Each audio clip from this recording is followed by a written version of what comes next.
Hello दोस्तों, हमारे इस चैनल में आपका बहुत बहुत स्वागत है। आज हम उस कहानी को सुनेंगे जिस कहानी को सिंहासन बत्तीसी की तीसरी पुतली चंद्रकला ने राजा भोज को सुनाया था। आइए शुरू करते हैं। तीसरे दिन जब राजा सिंहासन पर बैठने को हुआ तो चंद्रकला नाम की तीसरी पुतली ने उसे रोककर कहा, हे राजन, यह क्या करते हो?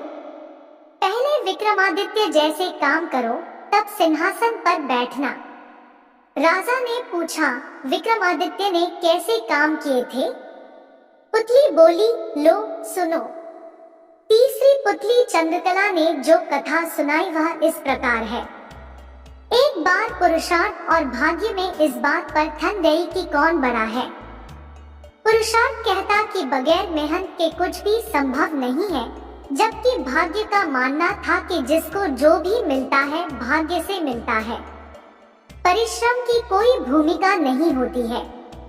उनके विवाद ने ऐसा उग्र रूप ग्रहण कर लिया कि दोनों को देवराज इंद्र के पास जाना पड़ा। झगड़ा बहुत ही पेचीदा था, इसलिए इंद्र भी चकरा गए।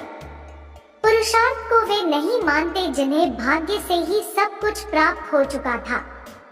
दूसरी तरफ अगर भाग्य को बड़ा बताते तो पुरुषार्थ उनका उदाहरण प्रस्तुत करता जिन्होंने मेहनत से सब कुछ अर्जित किया था। इंद्र असमंजस में पड़ गए और किसी निष्कर्ष पर नहीं पहुंचे। काफी सोचने के बाद उन्हें विक्रमादित्य की याद आई।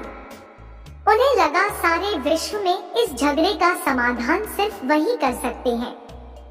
उन्होंने पुरुषार्थ और भाग्य को विक्रमादित्य के पास जाने के लिए कहा। पुरुषार्थ और भाग्य मानव वेश में विक्रमादित्य के पास चल पड़े। विक्रमादित्य को भी झगड़े का तुरंत कोई समाधान नहीं सूझा। उन्होंने दोनों से 6 महीने बाद आने को कहा। जब वे चले गए तो विक्रमादित्य ने काफी सोचा। समाधान के लिए वे सामान्य जनता के बीच वेश बदलकर घूमने लगे।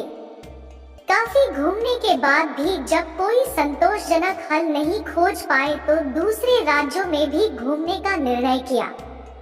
काफी भटकने के बाद भी जब कोई समाधान नहीं निकला तो उन्होंने एक व्यापारी के यहाँ नौकरी कर ली।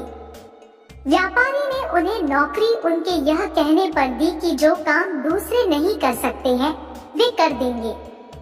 कुछ दिनों बाद वह व्यापारी जहाज पर अपना माल लादकर दूसरे देशों में व्यापार करने के लिए समुद्री रास्ते से चल पड़ा। अन्य नौकरों के अलावा उसके साथ विक्रमादित्य भी थे। जहाज कुछ ही दूर गया होगा कि भयानक तूफान आ गया। जहाज पर सवार लोगों में भय और हताशा की लहर दौड़ गई। किसी तरह जहाज एक टापू के पास आया और वहां लंगर डाल दिया गया। जब तूफान समाप्त हुआ तो लंगर उठाया जाने लगा, मगर लंगर किसी के उठाए न उठा। अब व्यापारी को याद आया कि विक्रमादित्य ने यह कहकर नौकरी ली थी कि जो कोई न कर सकेगा वे कर देंगे। उसने विक्रम से लंगर उठाने को कहा। लंगर उनसे आसानी से उठ गया। लंगर उठते ही जहाज तेज गति से बढ़ गया, लेकिन टापू पर विक्रमादित्य छूट गए। उनकी समझ में नहीं आया क्या किया जाए। द्वीप पर घूमने फिरने चल पड़े। नगर के द्वार पर एक पट्टिका टंगी थी जिस पर लिखा था कि वहां की राजकुमारी का विवाह पराक्रमी विक्रमादित्य से ही होगा। वे चलते चलते महल तक पहुँचे। राजकुमारी उनका परिचय पाकर खुश हुई और दोनों का विवाह हो गया। कुछ समय बाद वे कुछ सेवकों को साथ ले अपने राज्य की ओर चल पड़े। रास्ते में विश्राम के लिए जहां डेरा डाला वहीं एक सन्यासी से उनकी भेंट हुई।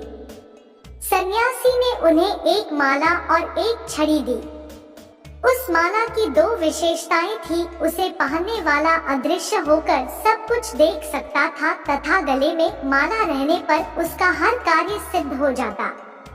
छड़ी से उसका मालिक सोने के पूर्व कोई भी आभूषण मांग सकता था। सन्यासी को धन्यवाद देकर विक्रमादित्य अपने राज्य लौटे। एक उद्यान में ठहरकर संग आए सेवकों को वापस भेज दिया तथा अपनी पत्नी को संदेश भिजवाया कि शीघ्र ही वे उसे अपने राज्य बुलवा लेंगे। उद्यान में ही उनकी भेंट एक ब्राह्मण और एक भाट से हुई।